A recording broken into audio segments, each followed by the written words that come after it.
হাই বন্ধু বান্ধৱীসকল, আপোনালোকে চাই আছে আছাম টেক ছাপোৰ্ট। আজি আমি আলোচনা কৰিম আপোনালোকে আধাৰ কাৰ্ড কৰাৰ সময়ত দিয়া বায়'মেট্ৰিকৰ বিষয়ে।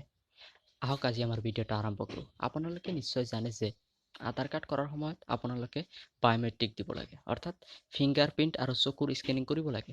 কিন্তু কিছুমানে NRCৰ সময়তে বায়'মেট্ৰিক দি আহিছিল, সিহঁতৰ এতিয়া আধাৰ কাৰ্ডৰ এপ্লাই কৰিলে সিহঁতৰ আধাৰ কাৰ্ডটো ৰিজেক্ট মাৰে, অৰ্থাৎ নহয়।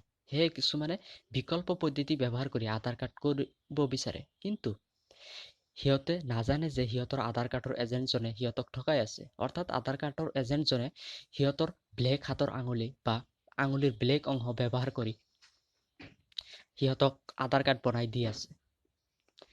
এনেকৈ বনোৱা আধাৰ কাৰ্ডটো কোনো কামৰ নহয়। এনেকুৱাকৈ বনোৱা আধাৰ কাৰ্ডটো পিছত কোনো কামত ব্যৱহাৰ কৰিলে প্ৰব্লেম হোৱাৰ সম্ভাৱনা থাকে। সেয়ে 700-800 টকা দি এনেকৈ আধাৰ কাৰ্ড বনোৱাৰ আগত এবাৰ ভাবি চাব। আজিৰ বাবে এইখিনিয়ে।